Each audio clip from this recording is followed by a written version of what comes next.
Hello and welcome to my YouTube channel. आज हम अपने इस वीडियो में हमारा जो चैप्टर है क्लास 8th का growth of colonial army and civil administration उसको आगे बढ़ाएंगे। हमने अपने वीडियो के फर्स्ट पार्ट में जो हमने डिस्कस किया था कि किस तरह से उन लोगों ने ड्यूल सिस्टम जो था गवर्नमेंट का बंगाल में उसको इस्टेब्लिश किया और कुछ फिर उसके बाद में कुछ एडमिनिस्ट्रेटिव जो उन्होंने रेगुलेटिंग जो एक्ट उन्होंने यूज़ किए कि रेगुलेशनिंग एक्ट था 1773 का और पिट्स इंडिया एक्ट में आया था 1784 में और उसके बाद चार्टर एक्ट्स के बारे में हमने डिस्कस किया था। तो आज हम अपने इस वीडियो में जो एडमिनिस्ट्रेशन मेजर के लिए उसके बाद में जो एजेंसीज उन लोगों ने इस्टेब्लिश की थी कि इंडिया को चलाने के लिए, अब वो कंपनी का क्योंकि एडमिनिस्ट्रेशन उन्होंने अपना सेटअप कर लिया था तो उन्होंने उस एजेंसीज को 4 पार्ट्स में उन्होंने क्लासीफाई किया, उसको डिवाइड कर दिया उसको। तो वो 4 पार्ट्स में उन्होंने डिवाइड किया। फर्स्ट थी सिविल सर्विस, उसके बाद में army and third police and last जो नंबर 4 पे थी वो थी जुडिशरी। फर्स्ट नंबर पे जो सिविल सर्विस थी इसका काम था कि जनरल एडमिनिस्ट्रेशन का इंचार्ज इसके हाथ में था। सिविल सर्विसेज जो और जो आर्मी थी, आर्मी की ड्यूटी थी कि ब्रिटिश एम्पायर को बढ़ाना और साथ के साथ उसको प्रोटेक्ट भी करना। और वहीं पुलिस की जो ड्यूटी थी वो रिस्पॉन्सिबल थी कि जो भी कंट्री के अंदर पीस एंड ऑर्डर है, दैट मीन्स शांति और जो आदेश हैं उनको मेंटेनेंस करना पुलिस की रिस्पॉन्सिबिलिटी थी। और जुडिशरी जो था उसका काम था कि डिस्प्यूट्स को, डिस्पेंस्ड जो जस्टिस को डिस्पेंस करना, दैट मीन्स डिस्प्यूट को सेटल डाउन करना और जो जस्टिस था उसको भी डिस्पेंस करना जुडिशरी की ड्यूटी थी। तो फर्स्ट ऑफ ऑल आ जाता है हमारा सिविल सर्विस। उसकी डिटेल जान लेते हैं कि क्या क्या था सिविल सर्विस में। सिविल सर्विस की जो हमारी इंडियन सिविल सर्विस है जिसको हम आईसीएस बोलते हैं, इसका जो स्टार्टिंग है, इसका जो क्रेडिट है वो जाता है लॉर्ड कॉर्नवालिस को। लॉर्ड कॉर्नवालिस ने इंडियन सिविल सर्विस को 1793 में इंट्रोड्यूस किया था और सिविल सर्विस को steel frame of Indian administration का भी नाम दिया गया था, उस नाम से बोले जाता था उसको। लॉर्ड कॉर्नवालिस जो था वो कमर्शियल और जो रेवेन्यू था, एडमिनिस्ट्रेशन की जो ब्रांचेस थी कमर्शियल और रेवेन्यू, उसको अलग करना चाहता था।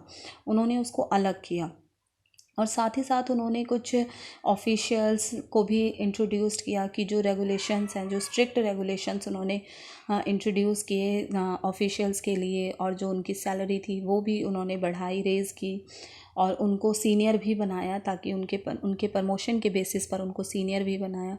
तो ये जो रेगुलेशंस थे इनको कॉर्नवालिस कॉड का नाम दिया गया। और जो यंग ऑफिसर की जो रिक्रूटमेंट का जो सिस्टम था वो कंपनी के डायरेक्टर से रिप्लेस करके उसको एक रिटन एग्जामिनेशन में रिप्लेस कर दिया गया 1853 में। अब उसके बाद में रिटन एग्जामिनेशन जो शुरू हुआ 1853 में, उसके बाद में फोर्ट विलियम कॉलेज सेटअप किया कैलकाटा में, जिसका काम था यंग सिविल सर्वेंट्स को ट्रेंड करना। और इन्हीं सब जो ये स्टेप्स लिए गए थे तो हमारे जो इसी की वजह से हमारे जो यंग मैन थे सिविल सर्विस की तरफ, उनका एक लार्ज नंबर में उनका अट्रैक्शन हुआ। बहुत सारे लोगों ने इसमें अट्रैक्ट हुए। और हालांकि जो लॉर्ड कॉर्नवालिस था उसने एक पॉलिसी को एक अडॉप्ट किया था उसमें, कि उसकी पॉलिसी थी कि इंडियंस को दूर रखना एडमिनिस्ट्रेशन से। उसकी पॉलिसी ऑफ एक्सक्लूडिंग जो थी उसने उसको अडॉप्ट किया, वो उसको एडमिनिस्ट्रेशन से दूर रखना चाहता था। जैसे कि वो मानता था, उसका मानना ये था कि जो हमारे नेटिव हैं हिंदुस्तान के, कि हर हिंदुस्तानी करप्ट था, उसका ये मानना था। और इसीलिए उसने इन जो हायर पोस्ट थे वो इंडियंस के लिए अलाउड नहीं किए, कम्पीट करने के लिए भी अलाउड नहीं किए। उसने सिर्फ सब ऑर्डिनेट पोजीशंस को ही उनके लिए, इंडियंस के लिए खुला रखा। और जितनी भी जो पोस्ट थी वो एनुअल सैलरी उनकी थी $500 एक साल की। इंग्लिश मैन के लिए जो सैलरी थी $500 एक साल की रिज़र्व थी।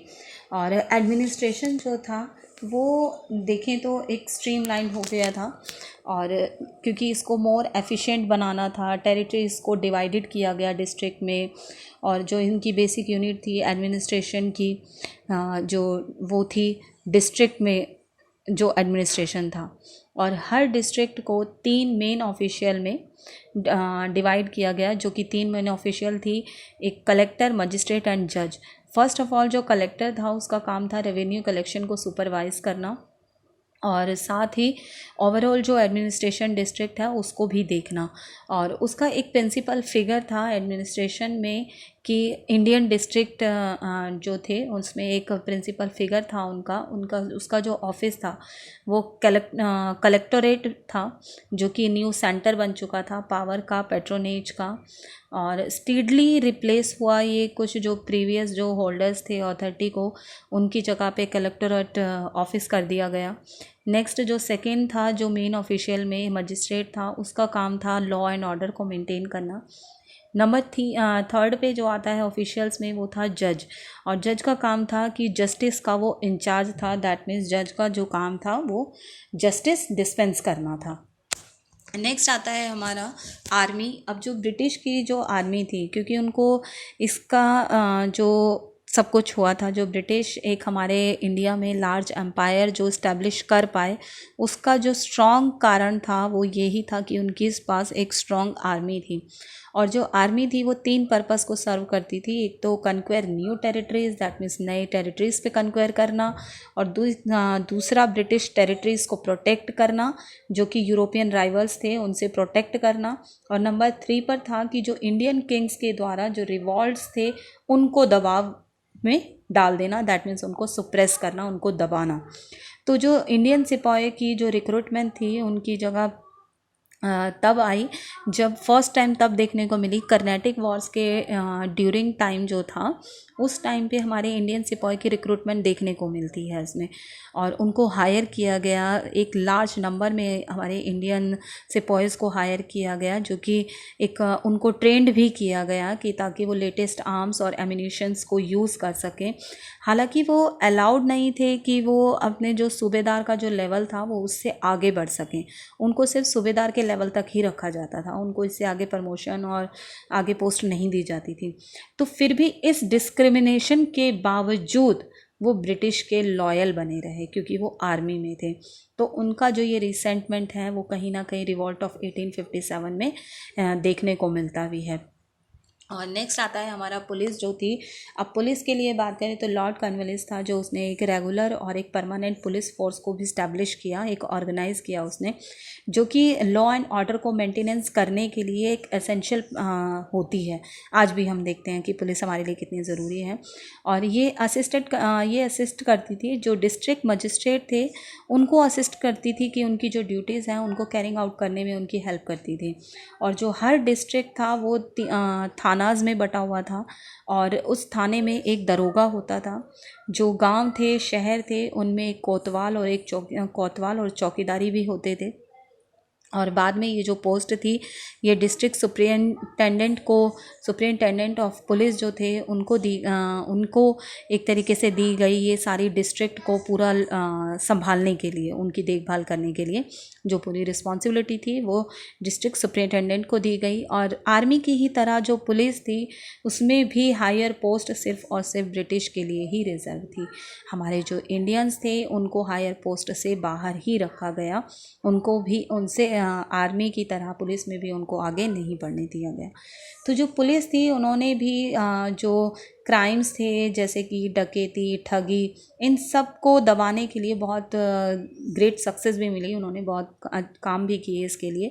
हालांकि ये सब कुछ ज़्यादा पॉपुलर नहीं हो पाया लोगों के बीच में। जो पुलिस थी वो ज़्यादा पॉपुलर इसलिए नहीं हो पाई क्योंकि उनमें सिंपैथी की कमी थी, उनमें वो लोगों को दबाते थे, और करप्ट एटीट्यूड भी था, क्योंकि जो लोअर रैंक के जो पुलिस वाले थे जो उनपे से बहुत सारे वो करप्ट भी थे। तो इसी वजह से ये एक कारण बन जाता है जिसकी वजह से जो पुलिस थी वो लोगों के बीच में ज़्यादा पॉपुलर नहीं हो पाई। आगे नेक्स्ट आता है जुडिशियल सिस्टम जो था ब्रिटिश इंडिया का, वो हमारे उसमें किस तरीके से था। अब ब्रिटिश के आने से पहले अगर हम देखें तो हमारे इंडिया में कोई कॉमन लॉ नहीं था, हर टेरिटरी का अलग था, अपने लोकल कस्टम थे, ट्रेडिशंस था, सब उन्हीं को ही फॉलो किया जाता था। तो कुछ टाइम के लिए जब ब्रिटिश हमारे इंडिया में आए तो उन्होंने जो एग्जिस्टिंग उस टाइम पर जो सिस्टम चल रहा था उसमें उन्होंने कोई इंटरफेरेंस नहीं थी। लेकिन जैसे जैसे उनकी जब वो पावर बढ़ती गई, क्योंकि उनकी जैसे जैसे जब वो पावर बढ़ती गई, जब उन्होंने ड्यूल सिस्टम को एग्जिस्ट कर दिया, और क्योंकि ड्यूल सिस्टम जो था वो बहुत ही कन्फ्यूजन क्रिएट कर रहा था, तो जो ब्रिटिश थे उन्होंने एक यूनिफॉर्म कोड ऑफ लॉ को इंट्रोड्यूस करने के लिए कंपेल कर दिया, और उसको इंट्रोड्यूस कर दिया उन्होंने।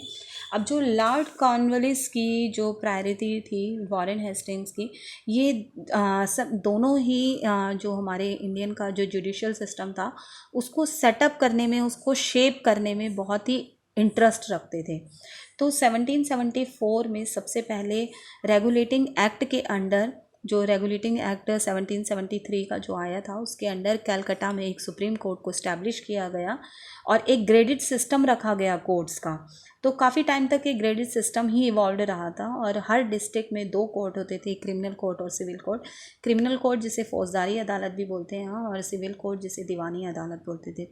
तो जो मौलवीज थे, पंडित से, उन्होंने यूरोपियन डिस्ट्रिक्ट कलेक्ट करके हमारे इंडिया के कुछ फ़ायदे के लिए भी अपने जो उनके कानून थे उसकी भी व्याख्या की उन्होंने, वो भी बताया। तो उसमें जो थे वो यूरोपियन डिस्ट्रिक्ट कलेक्टर्स ही सिविल कोर्ट में प्रिसाइड करते थे उसमें, और जो क्रिमिनल कोर्ट्स थे वहाँ पर काजी और मुफ्ती चलते थे, वही वर्क करते थे, लेकिन वो वर्क जो करते थे वो कलेक्टर के सुपरविज़न में ही करते थे।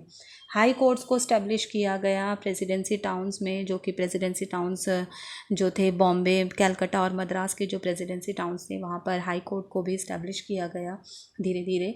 और फिर कॉर्नवालिस कोड जो था 1793 में उसको इंट्रोड्यूस किया गया, जो कि सिविल, क्रिमिनल और कमर्शियल, लैंड रेवेन्यू और पुलिस सिस्टम से रिलेटेड था। और इसमें स्टेट किया गया इस चीज़ को, इसमें बताया गया कि जो जस्टिस है वो सिर्फ और सिर्फ रिटन लॉज के हिसाब से होना चाहिए, और जो रेगुलेशन है वो एज ओल्ड ट्रेडिशन और कस्टम की जगह एक तरीके से रिटन लॉ में होना चाहिए, तो रेगुलेशंस नहीं होने चाहिए। और इसीलिए जो हमारे कुछ इंडियन ट्रेडिशंस थे उनको कॉडिफाई कर दिया गया एज अ लॉ, उसको कॉडिफाई कर दिया गया, क्योंकि जो पुराने ट्रेडिशंस आ रहे थे, कस्टम आ रहे थे, उनको रेगुलेट कर दिया गया था। तो इस तरह से जो पुराने जो ट्रेडिशंस थे उनको जब लॉ के उसमें कॉडिफाई कर दिया गया तो ये जो कानून थे ये यूनिफॉर्म बन गए और एनफोर्स करने में, अप्लाई करने में भी बहुत आसानी हो गई थी ब्रिटिश के लिए। फिर उसके बाद में एक लॉ कमीशन को भी अपॉइंट किया गया जो कि कॉडिफाई था, एक इंडियन लॉज इन 1833 को कॉडिफाई करने के लिए एक लॉ कमीशन को अपॉइंट किया गया। और इसमें कंपाइल किया गया कि इंडियन पीनल कोड, जिसको हम आज IPC जिसको हम बोलते हैं, उसको कंपाइल किया गया और इंट्रोड्यूस किया गया। इसमें एक रूल ऑफ लॉ को कॉन्सेप्ट किया गया, इसमें इंट्रोड्यूस किया गया। जो ये रूल ऑफ लॉ का जो कंसेप्ट था, इसके अकॉर्डिंग हर इंसान कानून के सामने बराबर था, चाहे वो किसी भी caste, sex, religion, social position, economic status, चाहे वो किसी भी जगह का हो, किसी भी स्टेटस का हो। हालांकि जो यूरोपियन थे वो सिर्फ ब्रिटिश जजेस थे, स्पेशल कोर्ट्स में जो होते थे वो ब्रिटिश जजेस ही हुआ करते थे, लेकिन फिर भी आज के टाइम में भी हम बहुत सारी ऐसी चीज़ें देखते हैं जो ब्रिटिश ने शुरू की थी और वो आज भी चली आ रही हैं। जैसे हमारा इंडियन पीनल कोड है, रूल ऑफ लॉ है, रूल ऑफ लॉ का जो कंसेप्ट है आज भी हमारा कॉन्स्टिट्यूशन और हमारी जो स्टेट है वो उसको यूज़ करता है, उसको फॉलो करता है। तो थैंक्स फॉर वॉचिंग। आज के वीडियो में बस इतना ही। Please like, share and subscribe my channel.